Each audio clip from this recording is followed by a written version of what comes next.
Le vent salé de la Méditerranée fouettait les volets de l'appartement comme un avertissement divin, mais Hélène n'entendit rien d'autre que le battement affolé de son cœur. Elle venait de signer le bail, d'un trait de plume tremblant, scellant un pacte aussi fragile qu'un château de sable face à la marée montante. Pas d'amour. Seulement une colocation. Et pourtant, en levant les yeux vers Stéphanie, dont le sourire espiègle illuminait la pièce exiguë de ce quartier bohème de Barcelone, Hélène sut que 14 jours plus tard, tout basculerait dans l'abîme d'un désir qu'aucun contrat ne pourrait contenir. Stéphanie éclata de rire, un son cristallin qui ricocha contre les murs ocres de l'appartement au 3e étage de la carré de l'Amig, dans le cœur vibrant du Raval. À la santé de notre non-amour, lança-t-elle en levant une bouteille de cave à bon marché, les bulles pétillantes comme des promesses qu'elle savait déjà vouer à l'éclatement. Hélène, les joues rosies par l'excitation et une pointe d'appréhension, trinquait avec une bière tiède, ses doigts effleurant accidentellement ceux de sa nouvelle colocataire.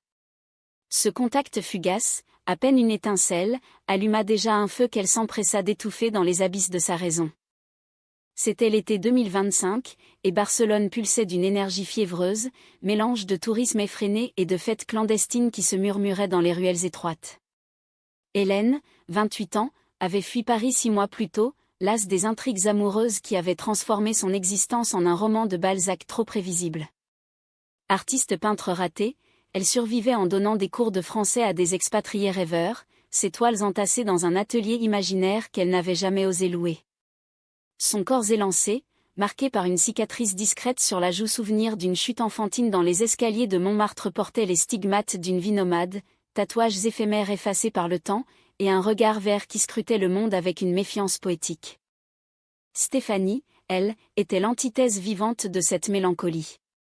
À 25 ans, cette Espagnole pur jus, originaire de Valence mais adoptée par la Catalogne comme une rebelle de plus, travaillait comme barista dans un café moderniste du quartier gothique. Ses cheveux noirs coupés court encadraient un visage aux traits anguleux, illuminé par des yeux marrons qui pétillaient d'une joie contagieuse.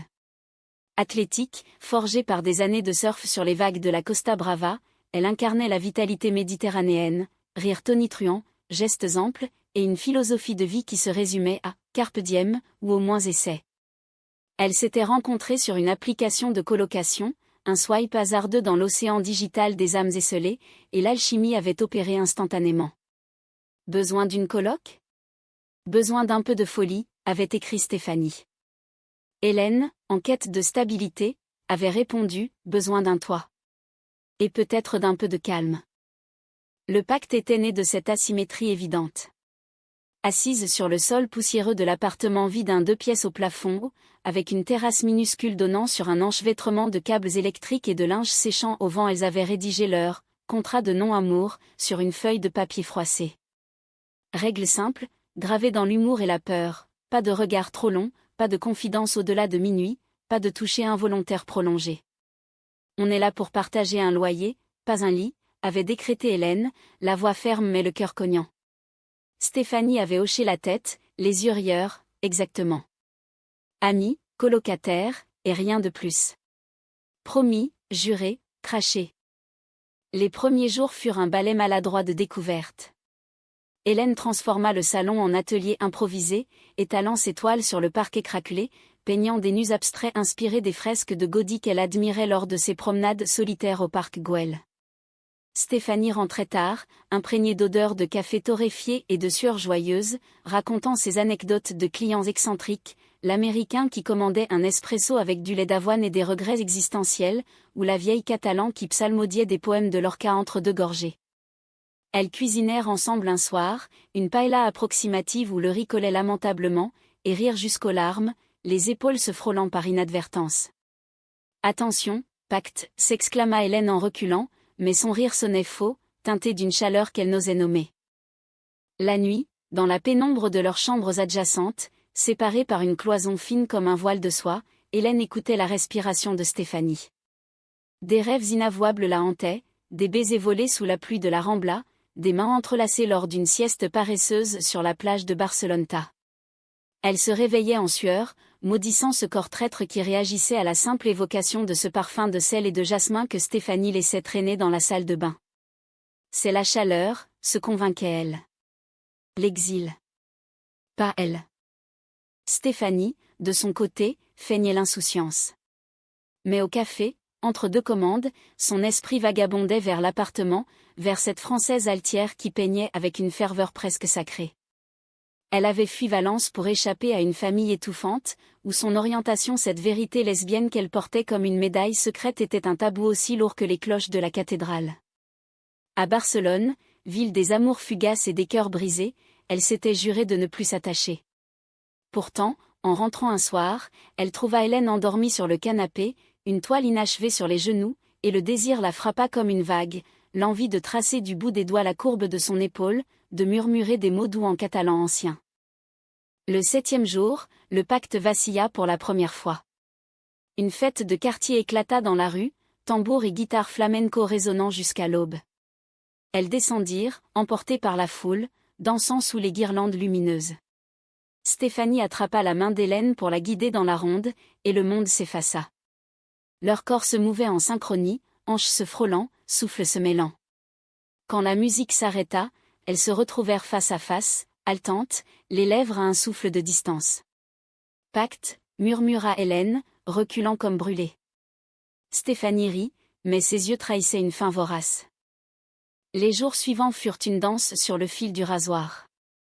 Conversation tardive sur la terrasse, fumant des cigarettes roulées à la main, évoquant des amours passés, Hélène et son ex, une galeriste parisienne aux promesses vaines, Stéphanie et sa première, une surfeuse valencienne qui avait filé comme le vent. L'amour, c'est une illusion romantique, philosophait Hélène, citant Proust avec une pointe d'amertume. Stéphanie haussait les épaules, ou peut-être que c'est juste une question de timing. Le 10e jour, une averse torrentielle surprit Hélène sur le chemin du retour. Trempée jusqu'aux os, elle poussa la porte pour trouver Stéphanie enveloppée dans une serviette, sortant de la douche. Le temps suspendu, gouttes d'eau perlant sur la peau hâlée, regard qui s'accroche. Stéphanie s'approcha, tendit une serviette. « Tu vas attraper la mort. » Ses doigts effleurèrent l'épaule d'Hélène, et le pacte se fissura comme du cristal.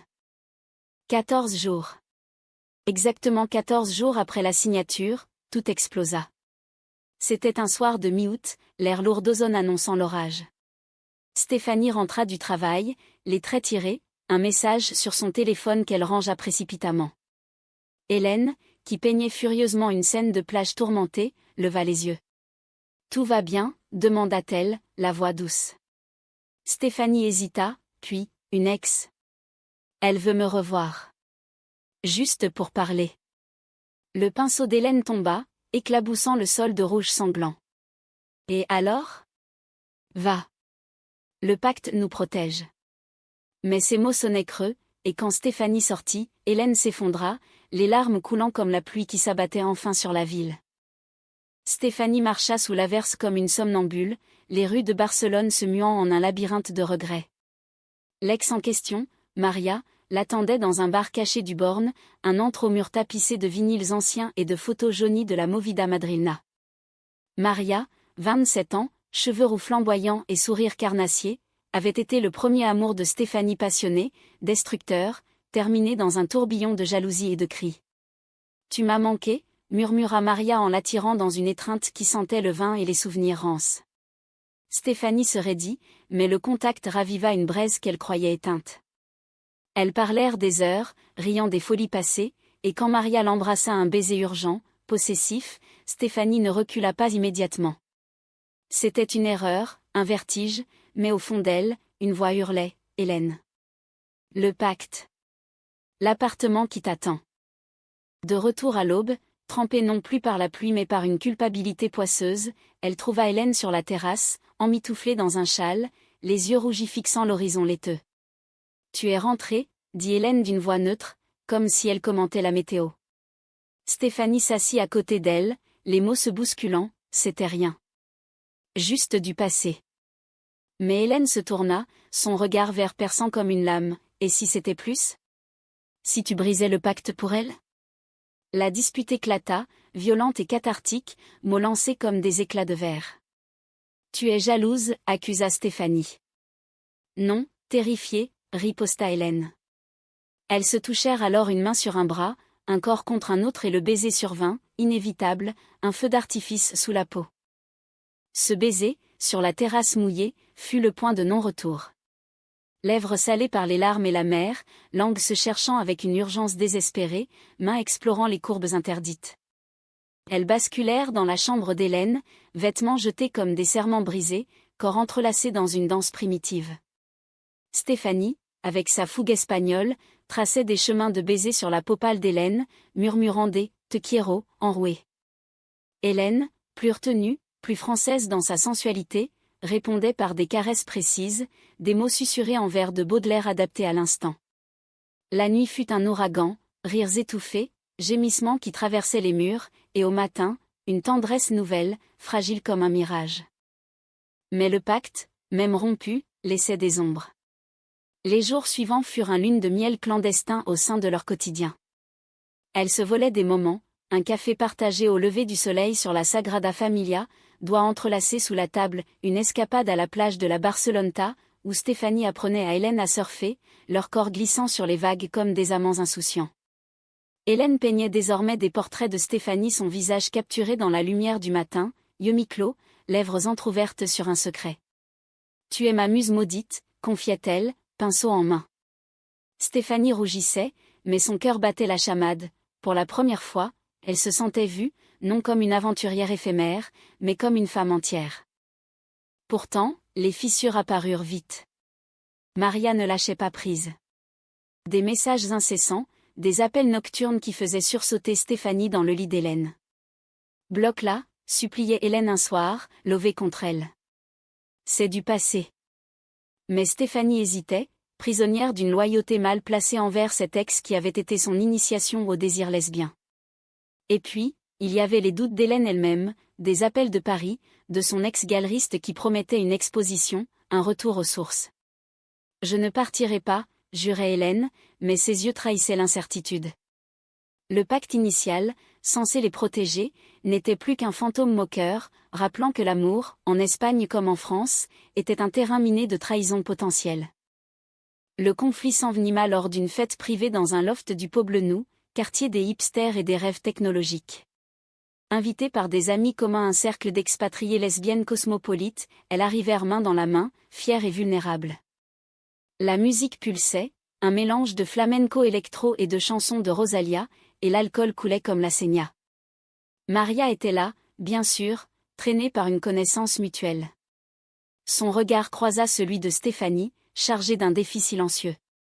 Hélène, sentant la tension, serra la main de sa compagne, « Reste avec moi ». Mais Stéphanie, piquée au vif, s'éloigna pour « juste discuter ». Ce qui suivit fut un cauchemar éveillé.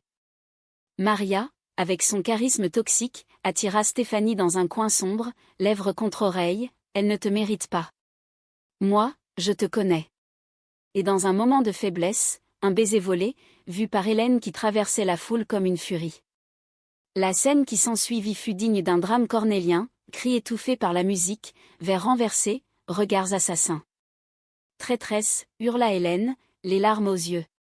Stéphanie, déchirée, balbutia, « Ce n'était rien. Une erreur. » Mais le mal était fait. Elles rentrèrent en silence, l'appartement soudain trop petit pour contenir la tempête. Les jours d'après furent un purgatoire. Hélène s'enferma dans son atelier, peignant des toiles sombres, tourmentées, où des figures féminines se déchiraient dans des embrassades funèbres. Stéphanie errait comme un fantôme, alternant excuses et silences butés. Le quartier du Raval, avec ses marchés bruyants et ses graffitis poétiques, devint un décor oppressant. Une nuit, incapable de supporter le vide, Stéphanie fit ses bagages. « Je pars chez une amie. » Juste le temps de réfléchir. Hélène, le cœur en lambeaux, ne la retint pas, « Va. » Le pacte nous l'avait prédit. Seule, Hélène erra dans Barcelone comme une âme en peine. Elle gravit les marches du mont Juic au lever du soleil, contemplant la ville endormie, et pleura pour la première fois depuis son arrivée. Stéphanie, chez son amie dans l'Exemple, fixait le plafond, hantée par l'odeur d'Hélène sur les draps qu'elle avait emportés par erreur. Maria appela, mais elle raccrocha, réalisant que ce baiser avait été un poison, pas un remède. Le vide les rongeait, un appel muet à la rédemption.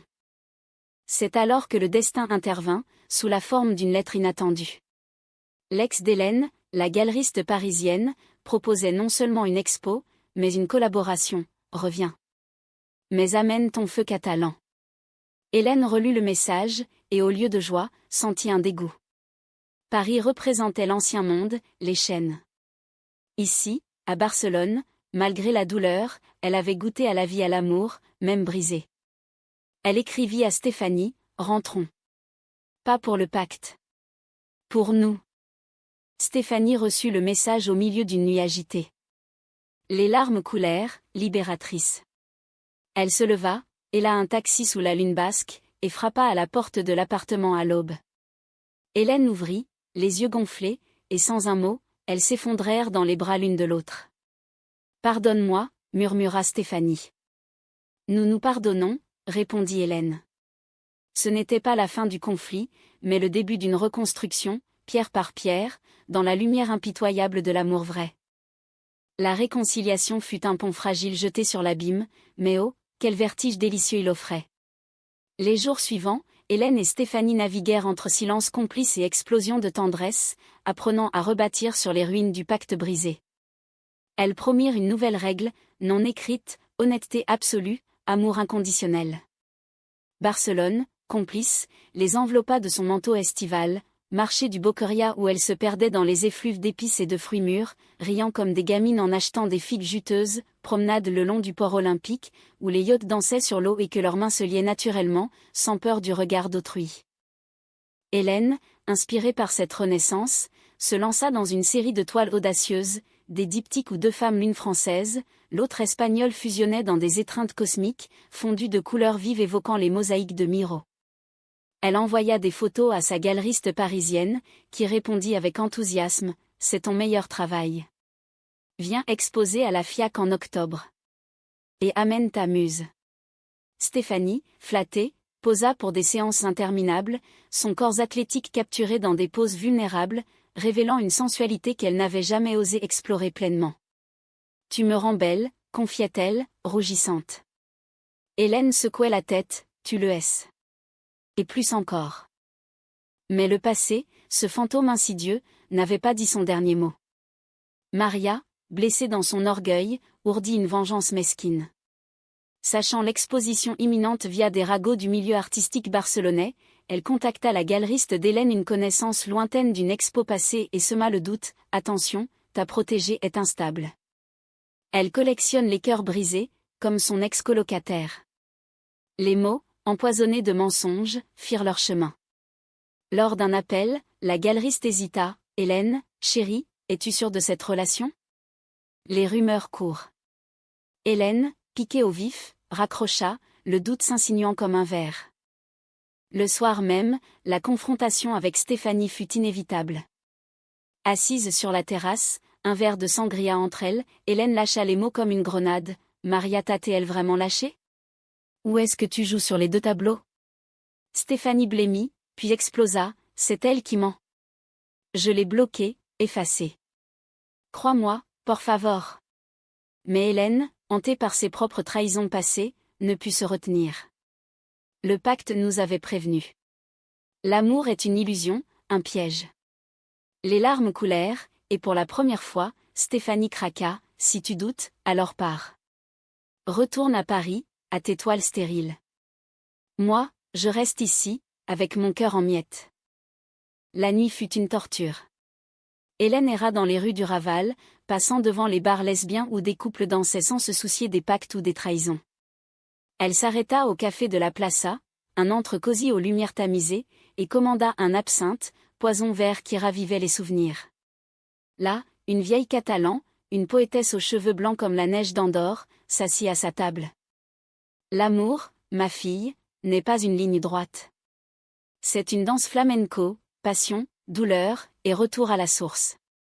Les mots, simples et sages, percutèrent Hélène comme une révélation.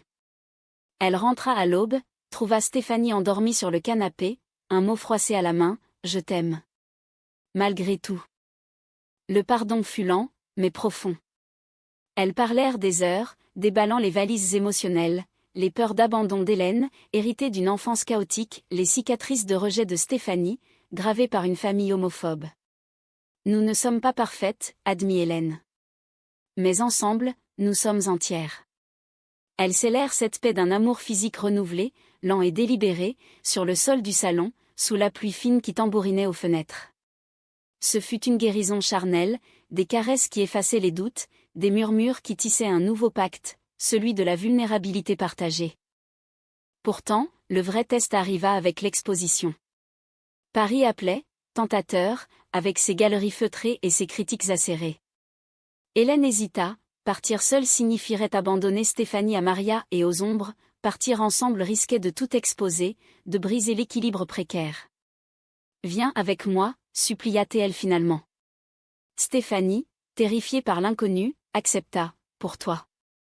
Pour nous. » Leur voyage fut une odyssée miniature, train pour la frontière, puis avion vers Orly, main dans la main face aux regards curieux.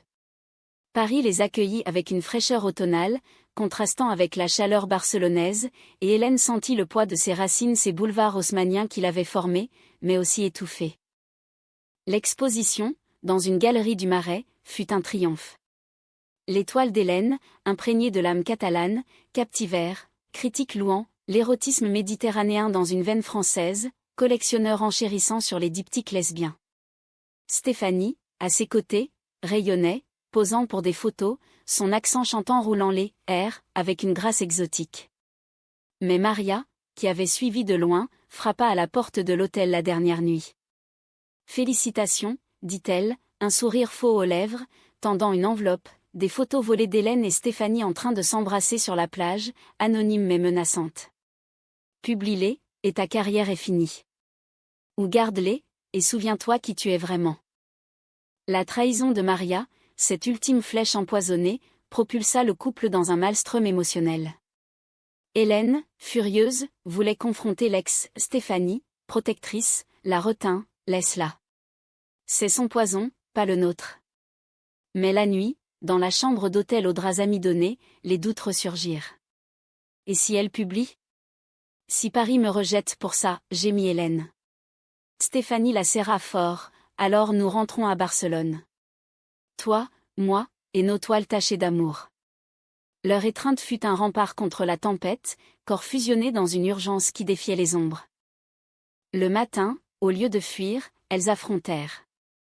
Hélène posta elle-même une photo sur Instagram, un selfie d'elles deux, lèvres effleurées, légende, mon amour, ma muse. Pas d'amour interdit. Seulement vrai. Lesbian love art de vivre. La galerie applaudit, les médias s'emparèrent du scandale positif, et Maria, isolée dans sa mesquinerie, s'effaça définitivement. C'était le chaos trao, non une explosion destructrice, mais une affirmation libératrice, un cri de cœur au monde entier. De retour à Barcelone, l'appartement du Raval les accueillit comme un foyer véritable, imprégné désormais de leur histoire partagée. L'exposition avait propulsé Hélène dans la lumière, commande affluait, une fondation catalane proposait même un atelier dans le quartier gothique. Stéphanie, galvanisée, envisagea de quitter le café pour des cours de photographie capturant des portraits intimes de couples LGBTQ+ dans les rues vibrantes de la ville. Leur vie devint un roman vivant, matin paresseux où Hélène esquissait des croquis au lit, le corps de Stéphanie comme modèle vivant, soir de tango improvisé dans le salon, au son d'un gramophone chiné au marché aux puces d'Ancan. Mais l'amour, ce feu éternel, n'était pas exempt de braise.